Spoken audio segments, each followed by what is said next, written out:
दोस्तों, आप लोगों ने एक कहावत जरूर सुनी होगी, इधर कुआं इधर खाई, बीच में लड़के लटके अर्जुन भाई। तो एक तरफ जो है रिच पीपल्स हैं, एक तरफ गरीब व्यक्ति है, और बीच में पूरी जिम्मेदारी जो है वो ली हुई है मिडिल क्लास ने। मिडिल क्लास करे तो क्या करे बताइए। मिडिल क्लास की ख्वाहिशें इतनी बड़ी बड़ी और इनकम इतनी छोटी सी। उसके ऊपर यह दबाव है, नैतिक जिम्मेदारी है कि वो विदेश घूमने के लिए जाए। एक मिडिल क्लास के ऊपर यह नैतिक जिम्मेदारी है कि वो अपने बच्चों को महंगे से महंगे एजुकेशन दे। एक मिडिल क्लास की यह भी नैतिक जिम्मेदारी है कि चाहे वो खुद अच्छे कपड़े ना पहने, लेकिन अपने परिवार को वो ऐसा फील कराए कि वो तो रिच लोग हैं। जब वो शादी में जाता है, इस तरीके से सज धज कर जाता है कि लोग उसको देखकर ये सोचे कि वाकई में यार इसने तो बहुत तरक्की कर ली है। जब वो अपने बच्चों की शादी करे, इतना धूमधाम से करे, इतना धूमधाम से करे कि आज तक किसी की शादी ना हुई हो। इतना सोना देंगे, ये दे देंगे, वो दे देंगे। मुझे आज भी याद है, मैंने एक शादी अटेंड की थी। उस शादी के अंदर मुश्किल से 100 लोग थे, 100 पीपल्स थे। मैं भी उस शादी के अंदर शरीक हुआ था। आउट ऑफ स्टेट थी, मैं गया उस शादी के अंदर। आप मानेंगे नहीं कि मेंटलिटी आप चेक कीजिए कि उस शादी के अंदर कोई भी लेन देन नहीं हुआ, जबकि उस शादी के अंदर लड़का और लड़की के नाम एक बहुत बड़ा अमाउंट एफडी के तौर पर करा दिया गया। आप समझ सकते हैं, इतना बड़ा अमाउंट कि अगर वो अपनी जिंदगी में कुछ भी ना करें, चुपचाप अगर घर पे भी बैठ जाए, तो भी उनकी लाइफ इस मिडिल क्लास से तो अच्छी ही चलेगी। क्योंकि उन दोनों लोगों ने, दोनों पार्टीज ने, लड़का और लड़की के जो पेरेंट्स थे, उन्होंने डिसाइड किया कि भाई आप कितना शादी में खर्च करेंगे, 50 लाख, हम जो है इतना खर्च कर देंगे। तो एक काम क्यों ना करेंगे कि दोनों के पैसों को मिलाकर एक एफडी करवा देते हैं, ताकि ये सुख चैन से तो जिएंगे। वो एक दिन का खर्च 5 दिन का खर्च हो जाएगा, बस उसके बाद में परेशानी परेशानी, है ना। तो ये जो मिडिल क्लास है, ये हमेशा मरता है, क्योंकि पुअर जो कैटेगरी है उसके पास में परचेजिंग पावर नहीं है, और जो रिच पीपल्स हैं उनको सोचने की जरूरत नहीं है। सोचेगा कौन? ये लोन कौन लेगा, ये ब्याज कौन चुकाएगा, ये विदेश कौन घूमने के लिए जाएगा, शौकिया तौर पर लोन लेकर घूमने के लिए जाएगा। आज जितनी भी ट्रेवल एजेंसीज हैं, उनका टारगेट ये रहता है, मिडिल क्लास। क्योंकि ये मोबाइल फोन के अंदर रील्स को स्क्रॉल करता है कि आइए घुमाते हैं आपको बाली, आइए घुमाते हैं आपको थाईलैंड। और फंसता कौन है? ये इसको पता है मैं तो जा नहीं सकता, गरीब आदमी को पता है मैं नहीं जा सकता, मेरी औकात नहीं है। इसको ये पता है कि मुझे ट्रेवल एजेंसी हायर करने की जरूरत नहीं है, अपना जब भी प्लान बना चल चलेंगे। ये डिस्काउंट देखता है, अमेजन पर कब डिस्काउंट चल रहा है, फ्लिपकार्ट पर कब डिस्काउंट चल रहा है, बिग बिलियन डे। कौन टारगेट है? ये मिडिल क्लास। समझ चुके होंगे आप सिनेरियो। तो भारत के अंदर आज सबसे बड़ा मिडिल क्लास है। मोदी इकोनॉमी डिकोड आज हम लोग करने जा रहे हैं कि आखिरकार इस इकोनॉमी के अंदर क्या कुछ चल रहा है।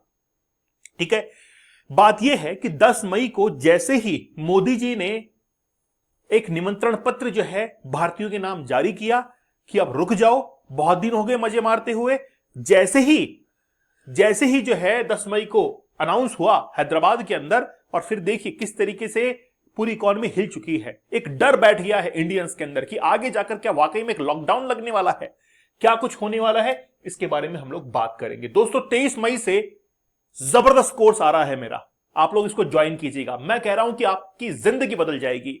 ना बदले तो मैं यहीं पे खड़ा हूं आप लोगों के सामने। बता दीजिएगा, आप मुझे कमेंट सेक्शन में गालियां दीजिएगा भर भर के, लेकिन आप अपने जीवन के अंदर, लाइफ में अगर चेंज होना चाहते हैं तो चैलेंज आपको लेना पड़ेगा।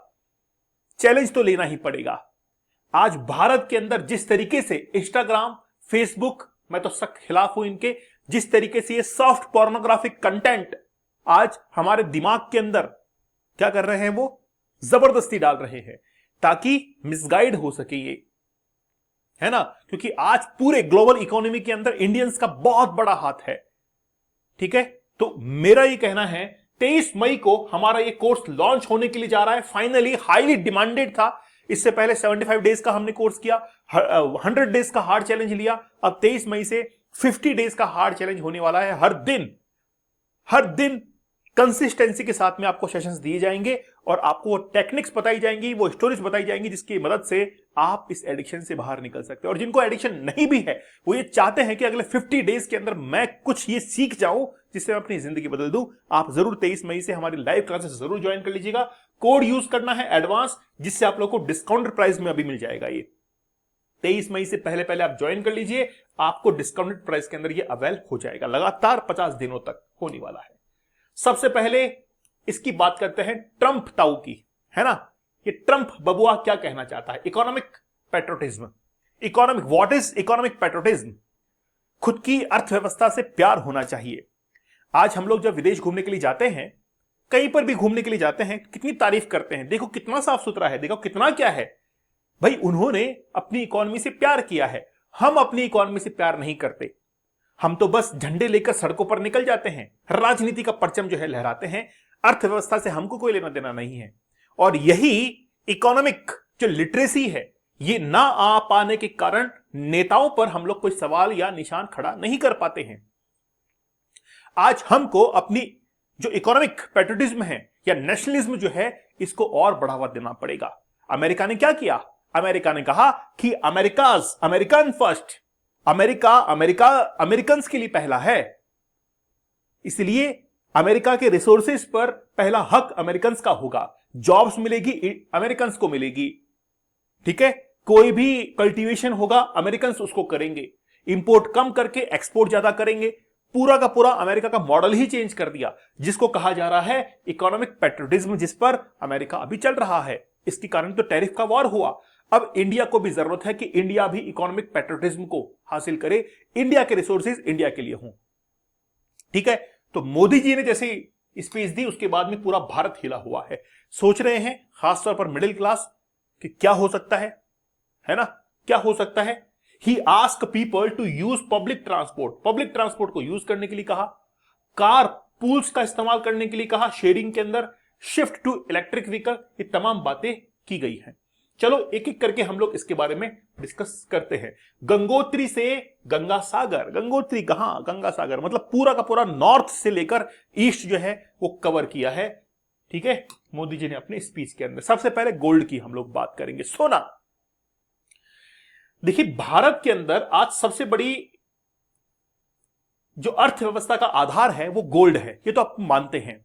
अगर आज हम लोग YouTube पर ऐड भी देखते हैं तो आज आता है ऐड के अंदर कि आप जो है सोने के छोटे छोटे सिक्के खरीद लीजिए आप, और उनको जमा करते चलिए, जब आपको जरूरत हो उस कीमत पर आप बेच दीजिएगा। ऐसे एड्स हम लोग देखते हैं, ठीक है, वो अपना कमाई कर रहा है।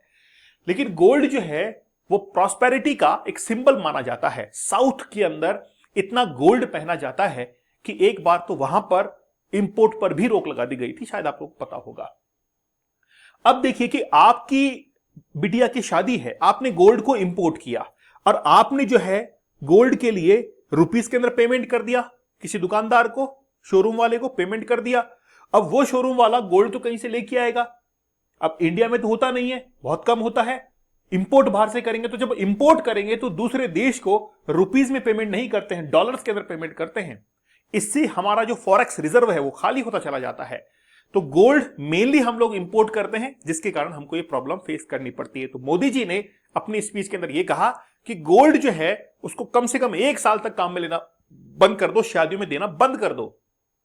क्योंकि क्या होता है, मिडिल क्लास के अंदर शादी के अंदर ये पूछते कितना सोना दिया, उसके आधार पर निर्धारित होगा कि आपकी शादी कैसी हुई है, आपकी इमेज कैसी बिल्डअप होगी। आप जितना पैसा खर्च करेंगे मिडिल क्लास में, उतना ही जो है आपको माना जाएगा कि वाह, चाहे भले ही वो अगले 10 साल तक उसका कर्ज क्यों ना चुकाता रहे, लेकिन केवल और केवल अपनी इमेज को इंक्रीज करने के लिए ऐसा होता है।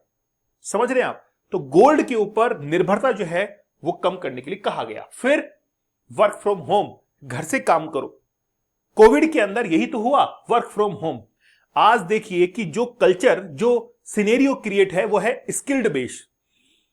आज मार्केट के अंदर सबसे बड़ी परेशानी क्या है, लोग रोजगार तो चाहते हैं लेकिन स्किल जो है, रोजगार चाहिए इतना बड़ा, बैंक अकाउंट के अंदर तनख्वाह चाहिए इतनी बड़ी, स्किल आती है इतनी सी। स्किल जो कितनी सी आती है, इतनी सी। मतलब 1 रुपए की स्किल और तनख्वाह चाहिए 100 रुपए वाली।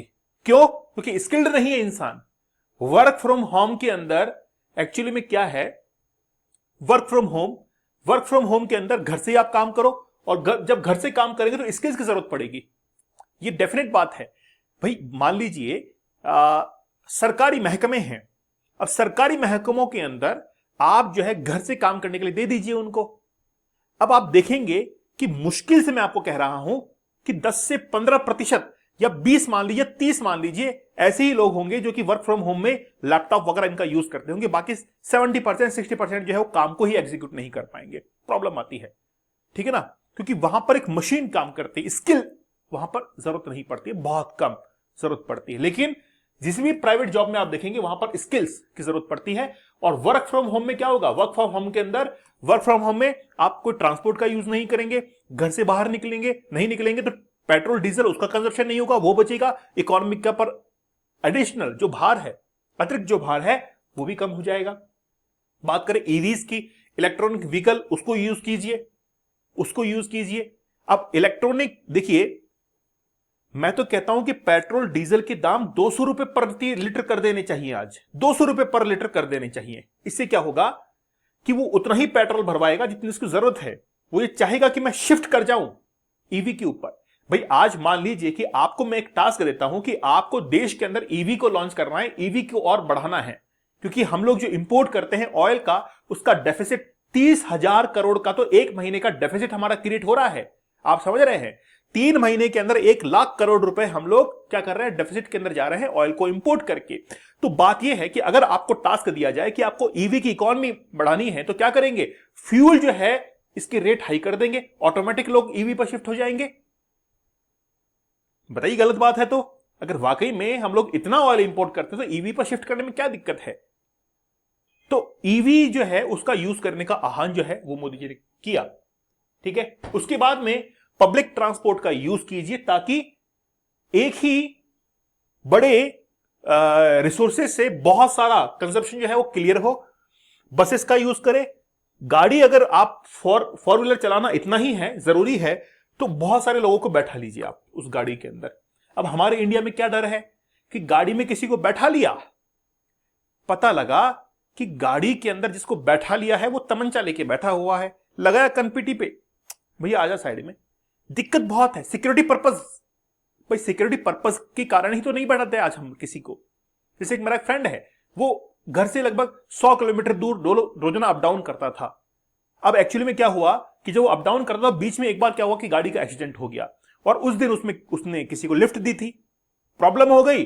जैसे ही कोई उसमें प्रॉब्लम हुई, हेल्थ इशू हुआ, तो जिसका कुछ एक्सीडेंट हुआ था उसने उठाकर केस कर दिया, भाई यार इसके कारण ये ऐसा हुआ है। तो भारत में कुछ भी हो सकता है, कई ऐसे प्रॉब्लम्स आती है जो कि हिडन प्रॉब्लम्स होती हैं।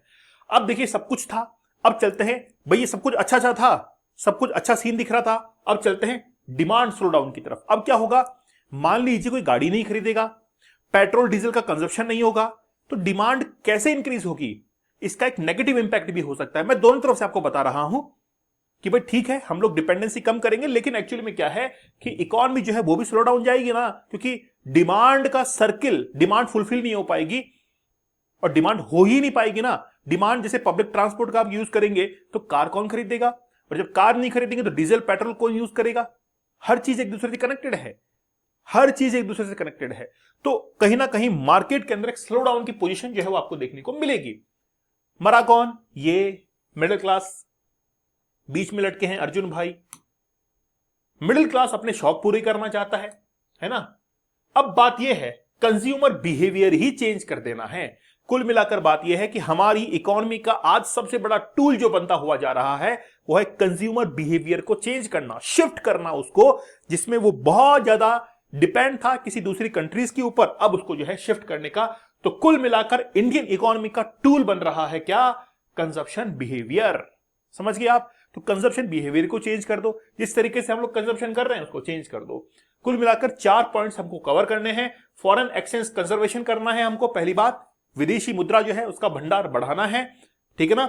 ऑयल डिपेंडेंसी उसको रिडक्शन करना है, इंपोर्ट को कंट्रोल करना है, और सेल्फ रिलायंस मतलब आत्मनिर्भर भारत हम लोग बनाएं, ताकि हम लोग एक ऐसी इकोनॉमी बन जाए जो कि सेल्फ डिपेंडेंट इकोनॉमी हो, सेल्फ रिलायंस जो है वो हमारी इकोनॉमी हो, ठीक है।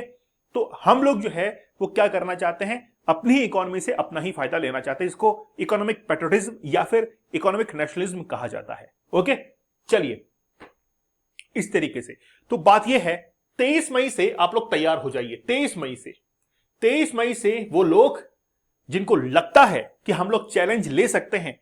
अच्छा मुझे चलो एक चीज बता दीजिए, आप क्या 50 डेज तक आप बिना इस कंटेंट के रह पाएंगे कि नहीं रह पाएंगे? इसको टेस्ट करके देख लो, इसको टेस्ट करके देख लीजिएगा। अगर रह पाए तो चैलेंज में आप सफल, और नहीं रह पाए तो चैलेंज में आप विफल, है ना। दूध का दूध पानी का पानी। बताइए तैयार है आप लोग? ज्वाइन कर लीजिएगा 23 मई से। ओके, 500 रुपीज के अंदर आपको कोर्स मिलेगा, कोड यूज करना है एडवांस। इससे 23 मई से आप हमसे लाइव जुड़ पाएंगे। इससे पहले हमने 75 डेज का हार्ड चैलेंज, 100 डेज का हार्ड चैलेंज शुरू किया था। दीपक इंदौर ऑफिशियल टेलीग्राम चैनल पर जरूर ज्वाइन कर लीजिएगा। तो मिलते हैं आप लोगों से नेक्स्ट सेशन में, तब तक धन्यवाद, थैंक यू, जय हिंद।